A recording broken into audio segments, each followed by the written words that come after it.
Hi and welcome. I'm very happy to see that you have tuned in to our discussion on accelerating innovation through partnerships. My name is Magdalena Krön and I will be moderating the panel today. I'm leading Barclays Fintech platform, and in the last 5 years, my main focus has been to build out activities, resources, and a platform that accelerate and scale innovation in financial services, which is why I'm extra thrilled to be hearing from our panelists today. I'm joined by a stellar lineup who between themselves has a wealth of experience in building partnerships in the industry and who are also thinking about what the future will look like with new technology and a rapidly changing market. And these are some of the topics that we will cover today. So I'm actually going to ask each panelist to introduce yourself and your organizations, and starting with you, Sanjay. Yeah, so feel free to call me Sanj. So Sanjay Potter here, and I'm the commercial director at My Community Finance. We support credit unions go digital and access mainstream financial services. So it's what we're all about, and get them into sort of the mainstream market. Thank you. And Stephen. Hi, Stephen Marks, Business Development Director for Newcastle Strategic Solutions. We're part of the Newcastle Building Society Group, and we provide outsourced savings management for banks and building societies. Amazing. And over to you, Lois. Hello, I'm Lois Ollerenshaw. I work for NBS Ventures, which is the venture fund building society where we invest in early stage companies, and I'm responsible for managing our portfolio of companies. Brilliant. And Harry. Magdalena. Yep, Harry Kane here, founder and CEO at Hazy. So we are a synthetic data company helping big businesses, particularly in the financial services sector, innovate more rapidly with their data by making it much, much safer to use. And I'm happy to say, actually, Lois is one of our investors. So Nationwide Building Society are one of our key VCs and have really helped us develop out the product. So I'm looking forward to talking more about that relationship in this session. Yeah, that's definitely something that we'll dive deeper into. Thank you all. So to kick off the discussion today, I'm gonna start with you, Stephen. In the kind of savings space, can you share a little bit of maybe an example of a successful partnership that you worked on, and kind of why did you think this was successful? Yeah, so our most recent successful partnership is of our mobile app with ScotLogic. So for our online services, our online savings accounts, until this year, they've been responsive websites. We built them as that for customers to view their online savings through their devices of choice. But last year, we kind of realised that with the way digital services are going, that really we had to have a savings app. So I think, first of all, we kind of realised that although we've got a lot of experience of developing our own tech, we didn't have the right in-house skills to develop that app, and really a partnership approach was going to be the right way forward. ScotLogic were already on our radar. They're also based in Newcastle, so we had a certain awareness of them, but much more importantly, they had really strong experience in developing apps on behalf of other national and international financial services businesses. So they were a good partner to go forward with. So we've been on a journey with them since last year. We launched our mobile app earlier this year.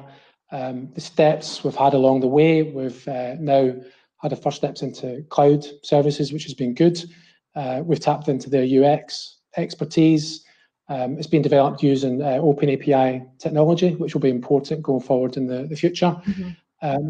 And finally, we've had a good knowledge transfer over to our own in-house team, which will let us sort of pick up the development and the maintenance of it going forward. And as we stand here today, we've had tremendous take-up from customers, tremendous usage from customers of Newcastle Building Society. And given that we do provide savings management services through solutions for a number of other banks and building societies, we've got a number of other clients that are now ready to take up the mobile app as well, which is fantastic. Why has it been a successful partnership? There's a few things. Scott Logic's expertise was obviously a really strong starting point.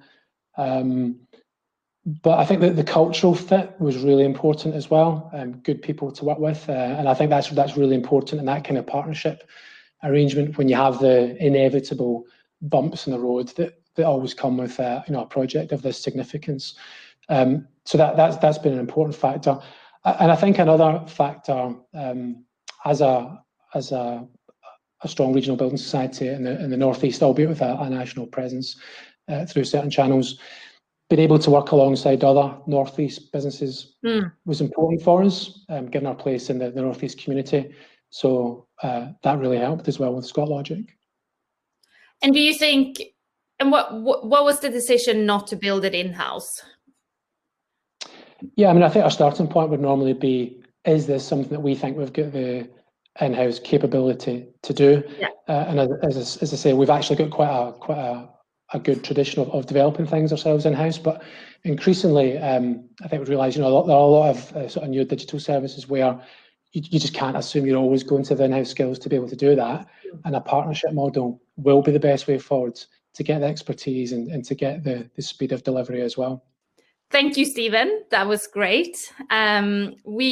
Next, I would like to jump to Sanjay, and if you could share some experience on your partnership work at My Community Finance. For example, how have you enabled some of your work with credit unions, for example? Yeah, certainly. So My Community Finance is a platform that's been built for modern technology, which allows credit unions to access mainstream finance. We help them across the value chain from acquisition all the way through core banking systems and customer services as well. And it's really been a bit of a trial over the last 3 years as we've sort of tweaked our approach and then pivoted a bit in terms of how we started off.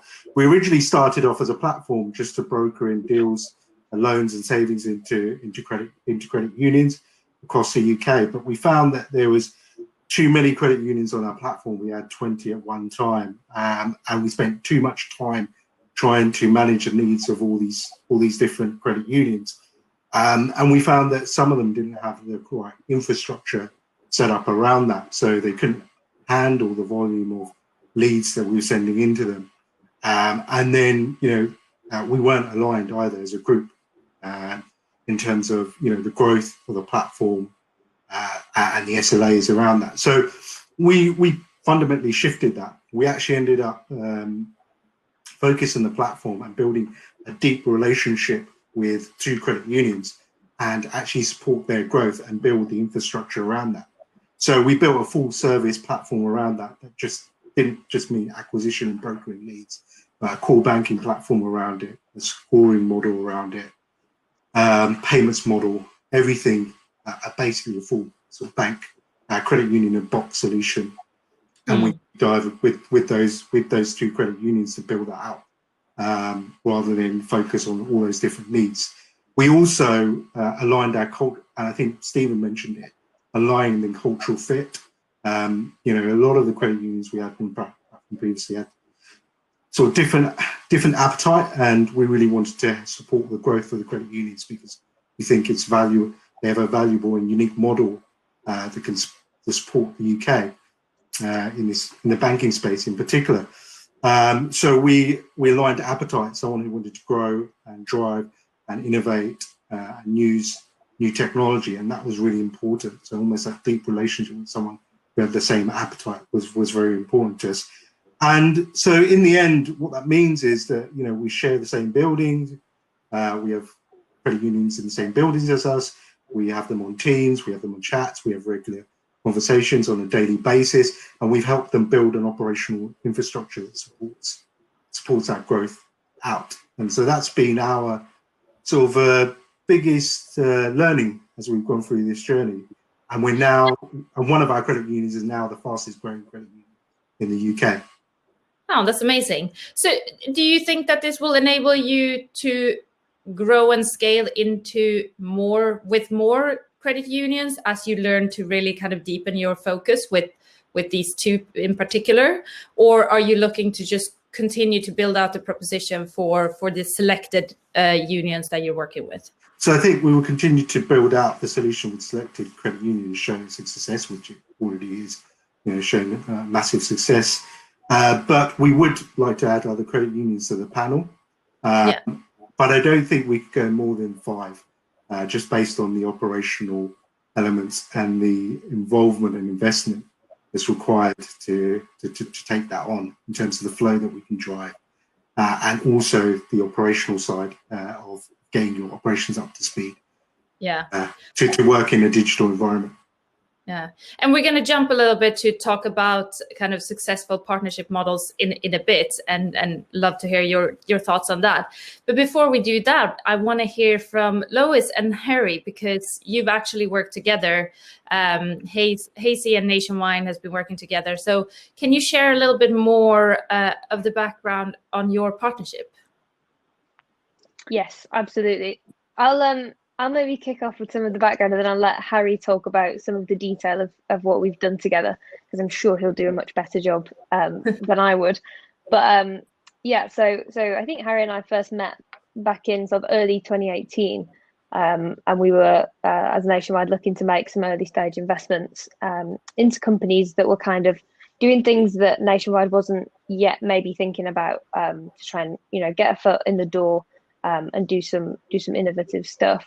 And with Hazy, we felt a real synergy around our approach to data. So Harry, I remember, really clearly talked about a balance between sort of privacy and utility when thinking about data that really resonated with us. And we just really bought into that vision. And Hazy has, changed and developed in those 2 years, but that core principle has remained the same throughout all the work we've done. And we have done quite a bit of work together in the last couple of years on kind of validating this piece from both sides, really. And as Harry said at the beginning, really, one of the most exciting things that we've been doing recently is using Hazy to be able to give third parties synthetic data of customer transactions, so that we can kind of test their capabilities. So really, it's quite an apt partnership to talk about, because it not only are we kind of enabling innovation between ourselves, but also by using Hazy, we enable Nationwide's innovation with lots of other third parties as well.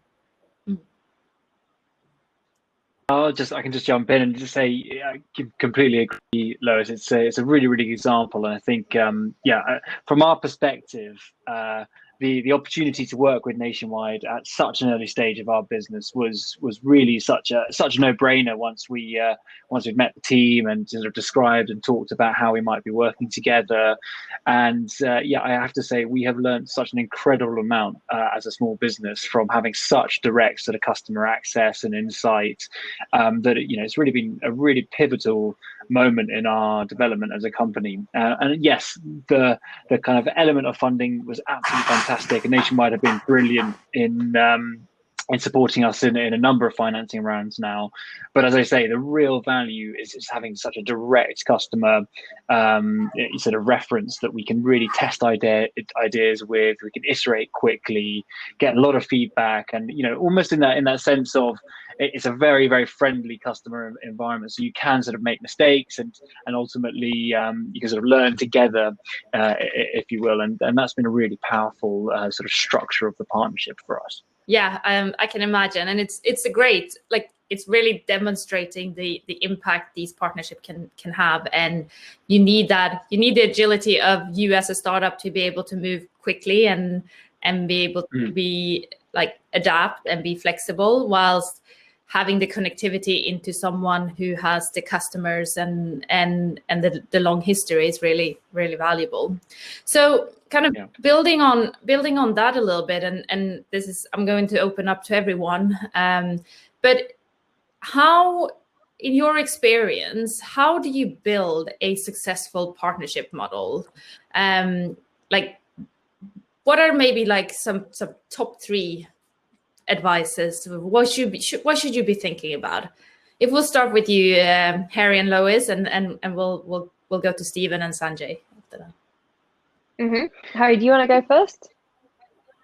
talk very specifically, I mean, Lois, you've built a number of these partnerships now with other companies as well, so you're absolutely the expert here. But look, just from my perspective, what's worked really well for us is to have Lois and the ventures team in the business acting not only as the kind of the investor and the more sort of the startup sort of, I guess, we're sort of on the startup side in a sense, and yes, obviously they're representing Nationwide, and they've got the returns to make for their for the business, etc. But the fundamentally, they're a bit of a team that we can confide in, we can ask for advice on, and we know that there's a sort of safe back channel there that can really help us. They're almost like the sort of stabilizers in a sense as we our journey with Nationwide.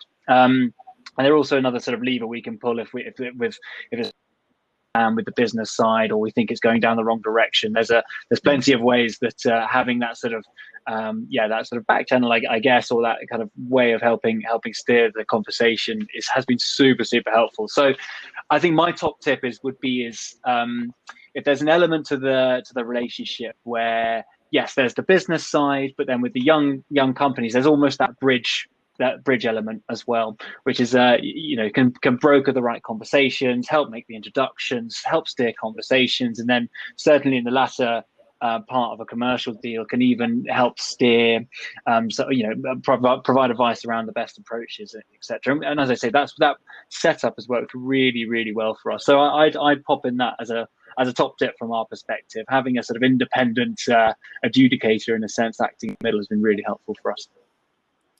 Yeah, and just to maybe add some colour to what Harry's talking about in a sort of broader sense, the model that we kind of developed and implemented recently, based off of some of the experience we've had over the last couple of years of working with lots and lots of these companies, it is kind of three-pronged. So essentially, we have kind of three tiers of relationship that we have.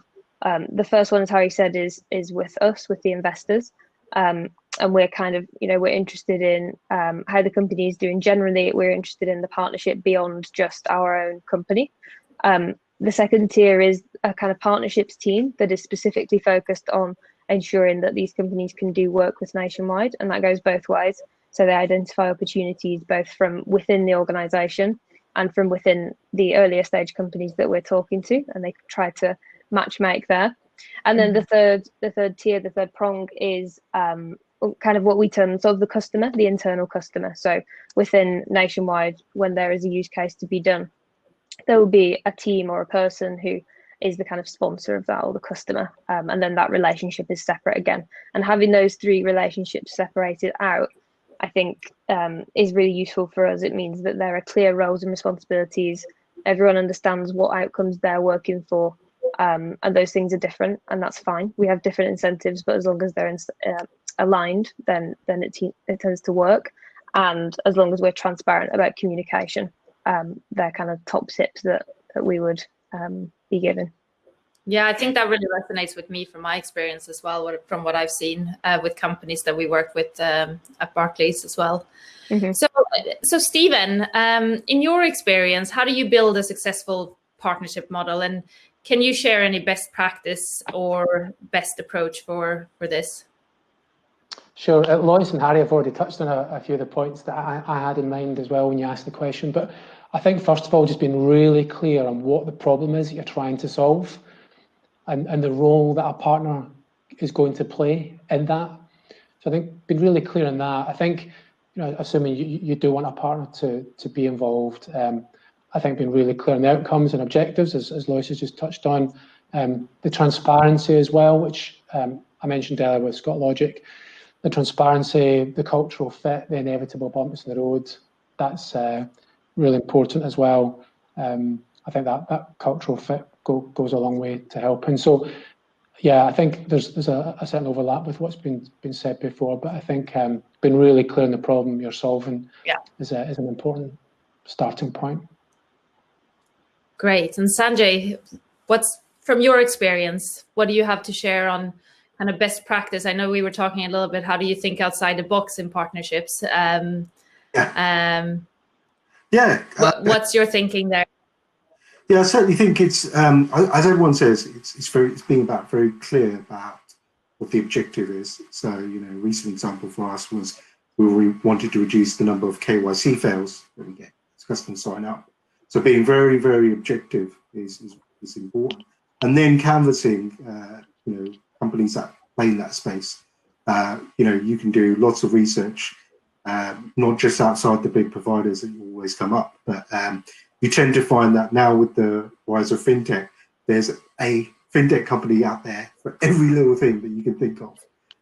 And it's playing off that challenger, established brand versus challenger and the differences that they can bring in terms of partnership and what you're looking to execute within the timeframes. So for instance, if I look at providers in the KYC space, I'll see a multiple spectrum ranging from small startups all the way to large established credit bureaus. And how do I then want to work with them, and what are the type of outcomes that you're going to get? So for instance, a small startup with a really good tech stack, you could really easily do a very quick proof of concept, live proof of concept, look up the APIs, a very quick contract agreement process, test it live for a couple of weeks, and then come back and see the results. If I then go to an established player, that's probably not going to be the most appropriate way, because there's setup fees and a lot of integration work that's required and governance. So with that type of solution, I might say, well, let's open up and have a proof of concept. Let's see the value of your product. And that's sharing data, a bit like what Harry would be doing with his synthetic data, sharing data, seeing the actual results, if they will run it through their own engine, and then coming back and then seeing the results again, and then comparing off it. So I think it really depends about where you are in the companies in the spectrum, where it is in the product. We've had some really good results where we were, we've had big companies, established companies who've just brought a new product to market, and actually, you can do something a lot quicker and faster with them because they're looking to get their first client on board, and that's quite an interesting aspect as well. The speed and execution, and just finding out, if that product works for you. So we're probably a bit more entrepreneurial in the way that we approach things, but it really depends on the type of organization, product, and the relative whether that product is relatively established or not. Yeah, I'd actually be curious to hear from Harry and Sanjay on a little bit like, how do you manage the expectations? So obviously you go into a partnership and you go in and you get all these opportunities, but in large organization, things change, move around, leaders change, decisions change. How have you kind of been navigating those? And what first of all, like, what are the challenges that you met along the way, and how have you been navigating them?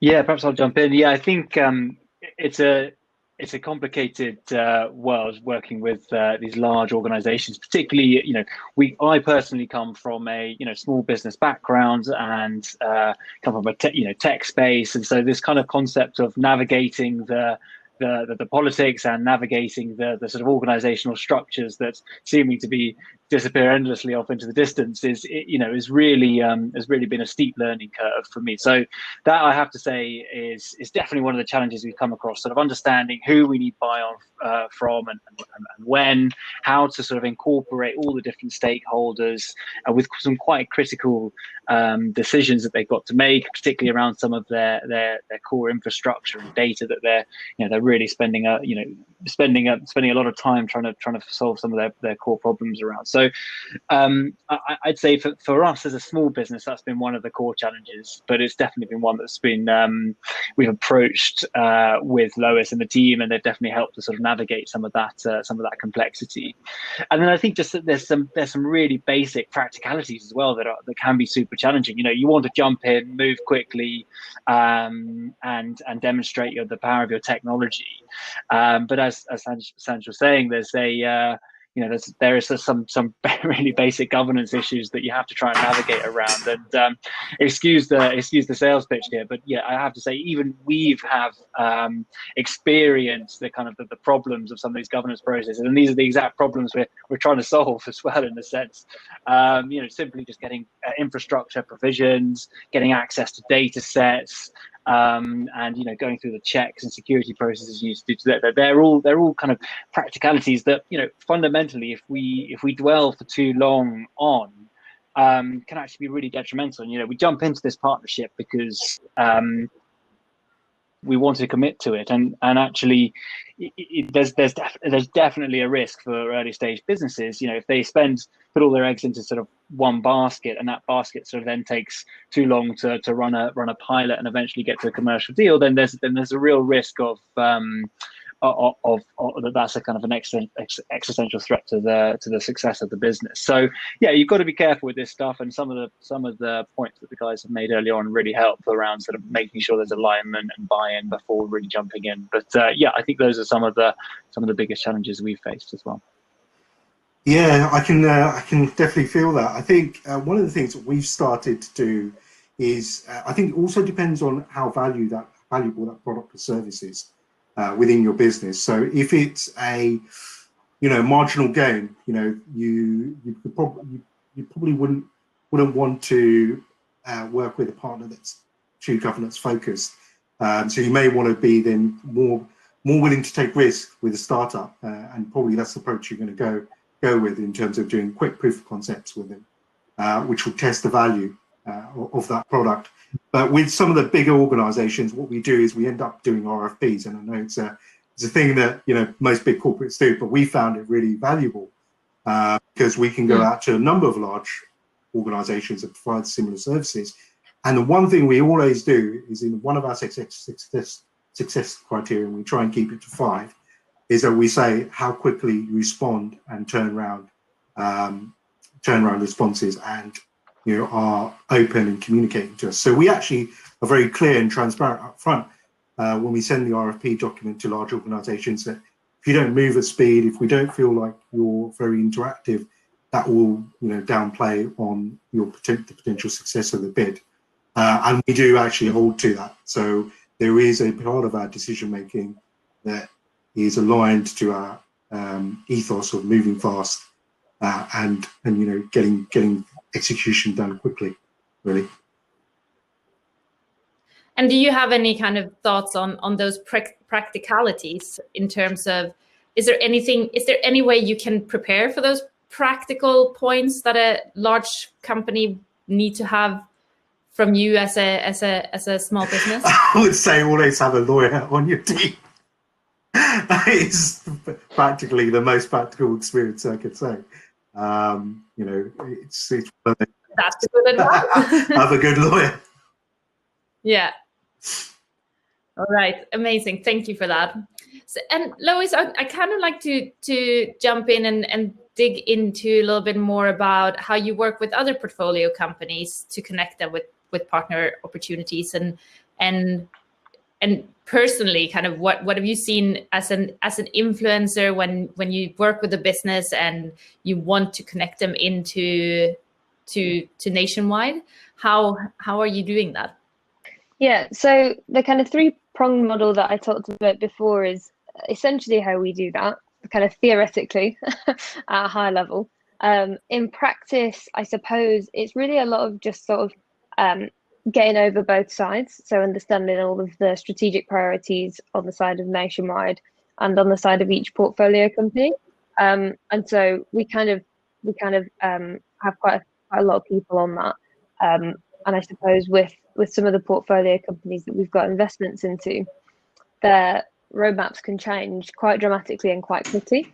So it's really important for us to stay on top of, what is the value proposition at the moment?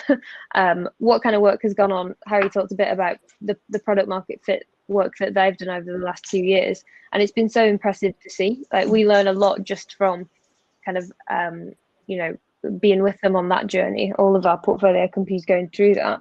It helps us to refine what our need is. So I think Stephen said one of the things to look for is be really clear on outcomes. What are you looking for from partnerships? And I think larger organizations like ours can sometimes struggle to do that in a very succinct way, but it's so important for the scoping of the partnership work. You really have to. I actually think working with some of our portfolio companies much more closely, as Harry kind of articulated, has been really beneficial for us as well, and for understanding how we need to work internally. to be able to give these partnerships the best chance of success. Great. So next I want to jump to some of the kind of technology piece and what's going to kind of enable partnerships moving forward. And one of the key technologies being developed and is open banking technology. And it'd be great to hear a little bit from all of you. We can start with Stephen. On you mentioned that your partnership has enabled you to build in open banking technology into your app, and kind of how does that make a significant difference for your business, and what does the future entail for that kind of product feature? Yeah, we regularly get asked by our clients what our plans are around open banking, how we see that developing. And I think what we find quite hard is to actually say, well, in 3 years' time, 5 years' time, this is exactly what open banking or open finance will mean in the world of savings. It's really quite difficult to come up with the kind of use cases. But right here, right now, I think what you have to be looking at is having the mechanism, the capability to be able to tap into that. And that comes back to the open APIs. So that was a really important part of the development of the mobile app for us, that we did start to develop that technology. Although I think it's difficult to say what the use cases will be, clearly something's going to come. The adoption of open banking services is obviously grown at quite a rate, and at some point savings accounts and things will be brought into that much more as customers want to sort of tap into other services and take full advantage of that. I guess it kind of feels unlikely that many financial services businesses will immediately have the skills to be able to build that type of technology themselves. So I think, first of all, I think a lot of people will be having to think about it, but secondly, they'll be having to think about what capability, if any, do they have at the moment, what partnerships will they have to develop so that they can take advantage of that type of technology. Mm.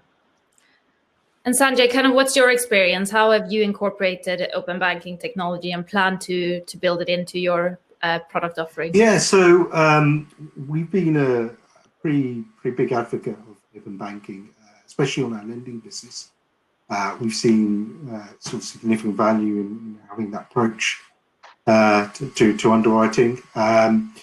You know, in March this year, we actually integrated open banking into our underwriting scorecard.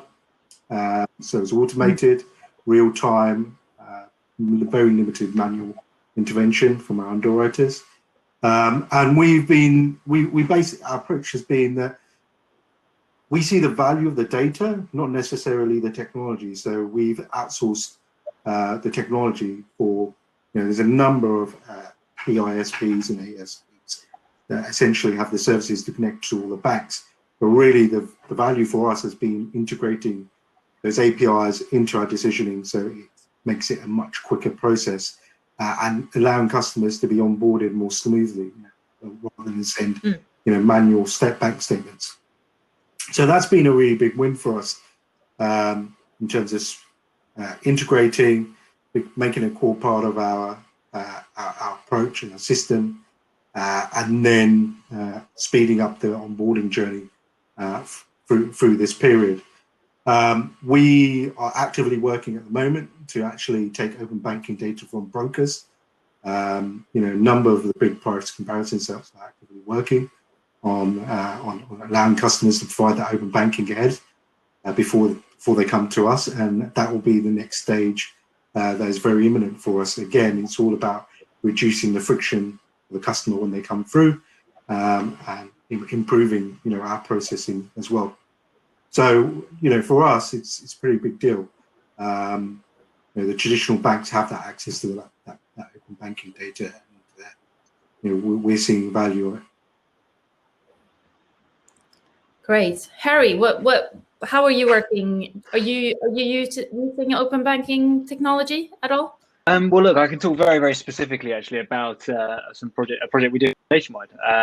Actually, it's so we built a synthetic data set that was specifically based on an open banking schema, and I think it does represent slightly, I guess, the challenge for startups, which is yes, there exists this fantastic world of open banking, lots of access to some of these open AIs, but fundamentally, all of this this data feed is kind of based on consent from, quite rightly, from the end customers. So it makes, if you're a small business, products based on some open banking data, it's really difficult to get representative data to sort of go and do that. Now, what we've done at Nationwide is specifically to create this new data set that allows them to then share and collaborate with a kind of a really big representative open banking data set, and that's super powerful. So I can only sort of very limited experience, but I think that's still quite a big challenge, and it's representative across I think across the sector around access to data in general. But as I say, if there's greater access to some of these open banking, the representative data sets around open banking, I think we'd see a lot more kind of deeper, especially deeper tech innovation around these APIs. So I think there's definite promise there, but as I say, there's still some hurdles that the startups particularly are trying to get over in order to build the technologies there.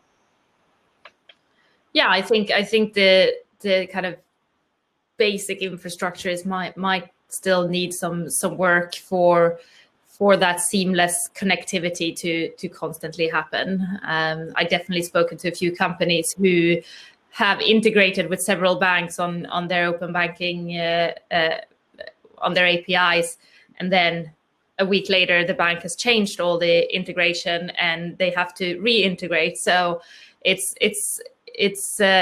can be a real struggle. Any other thoughts from that on open banking in particular? As I said, I think that's the point you rightly raised, and that's why we ended up outsourcing it. It's, managing all those integrations is pretty difficult, and I think again it goes back to what do you want out of that solution, as a piece of technology, and for us it's more about the data rather than the integrations themselves. And if we can get that from someone else who manages all those connections and keeps them up to date, that is a big overhead that we don't have to worry about, really. And there's plenty of startups out there that are doing this, so they've got really good tech. Great. I'll make sure to bring that advice with me to other startups that I'm speaking to. So as kind of a wrap up question, I'd like to just go around the panel and hear a little bit more about whether how do you kind of your best advice on how you approach a new partner. So how do you find that business opportunity from a startup perspective, but also from a larger organization's perspective? How do you go out and identify a suitable partner to help you solve your problems? Lois, we can kick off with you. Okay, that's good. It's helpful to go first on advice ones, as Stephen learned in the last question. So some advice. So from kind of a big organization perspective, if we're going out and we're looking to broker a new partnership, it'll probably be because we've got quite a specific requirement. If we're going out with something specific in mind, I suppose, like advice wise, I would say there's a fine line between being persistent if you're an earlier stage company that's looking to work with a larger organization. So there's being persistent, which I think is really good and important, and it's so important to stay on top of these relationships. But there's also just recognizing when the time isn't right. And I think sort of to Harry's point around, being from a smaller business background and there being so much going on in a larger organization that is difficult to keep tabs on, it can sometimes feel impenetrable, and it can, I think, sometimes feel like really opaque. Why has this decision been made? Why isn't the time right? It must be right. But there's so much else going on that sometimes it's just not. And I think actually knowing when to sort of call it a day, and as Harry says, not to put all your eggs in one basket, is really sound advice on that. Yeah. And then, you know, I think just the stuff that we talked about earlier, keeping really clear and as honest as you can communications is really valuable, and having sort of really clear outcomes and milestones. So from both sides, I think it's important to set timelines, to set, you know, next steps. What are you going to do, and do you follow through with it? It's kind of basic stuff, I think, but actually structuring a framework can be really valuable on both sides for making sure that people are, you know, kind of following through with the commitments that they make. That's great. Thank you, Lois. Stephen, what would you add to that? Just something to pick up there on is how you source the partners in the first place. So I guess we have probably done that in a couple of different ways. I think first of all, making full use of a lot of the sort of contacts we have in the industry. We know that the big firms of professional advisors quite often have their own sort of databases. It was mentioned earlier, there are so many fintechs out there that can provide all sorts of different services, and actually trying to get to the bottom of the ones that play in the specific thing that you're looking for can be quite difficult. So we would certainly tap into some of the big firms of advisors who have got those kind of databases, as well as some of the big research houses who, again, have a lot of that kind of data. But I think the other thing that we do is we try and be really well connected in the Northeast with the fintech community. Although what we do is manage savings accounts, it's all based on our own digital platform. So in many ways, we would see ourselves as being a fintech business ourselves, and we try really hard to be well connected with that community in the Northeast. So we take part in all the sort of various fintech events in the Northeast and further afield. And I think that actually brings us into good contact with a lot of other fintech businesses. That just helps us grow our own network and just helps as we try and think about solutions ourselves for some of our problems now in the future. So picking up on the sourcing a partner point, I think those are the sorts of things that we try and work through. Great, that's some great additions to Lois' points. So from a startup perspective, Sanjay. Yeah, I think Stephen's probably pretty much on the money in terms of, you know, what he said. I think the first thing we do is go out to, you know, our partners who are in the fintech ecosystem, discussing, you know, this is a solution that we're trying to solve. What are the potential partners that could help us? Whether that's, you know, our existing supply chain, whether that's, you know, our broker partners, whether that's, you know, people, you know, networks. That's always a usually good space to start.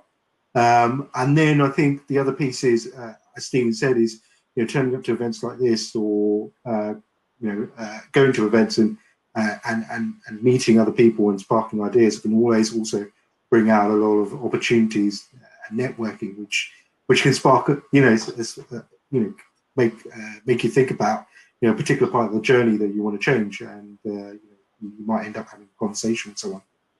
Might be casual. So yeah, I think there's multiple ways to do it. I also sign up to a lot of the emails. You hear a lot about a lot of fintech news, and that can also, you know, unravel other suppliers.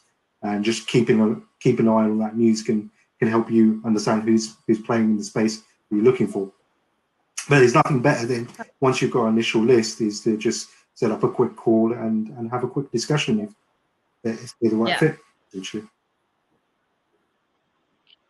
Great. Thank you for that. And last but not least, Harry.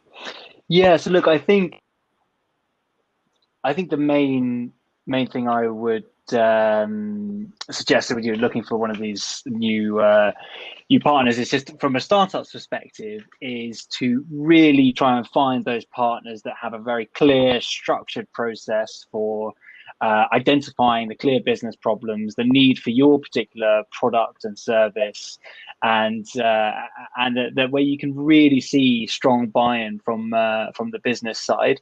There's a lot of really good, well-intentioned efforts from the more innovative and experimental sides and teams of the businesses, and I think they are absolutely an essential part of a startup's journey, particularly if you're working in a new technology and no one else will sort of take your call.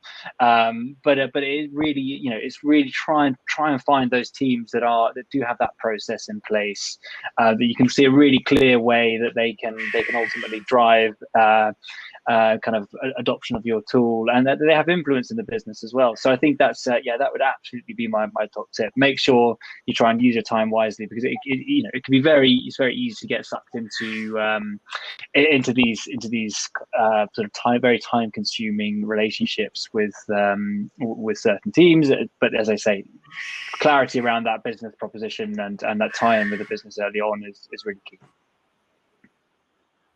Amazing. I think that's some great points there.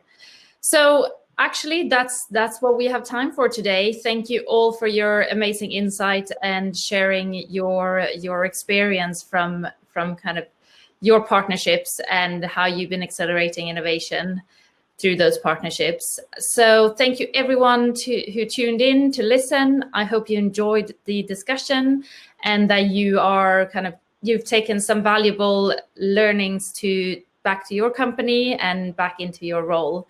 So until next time, go innovate. Thank you.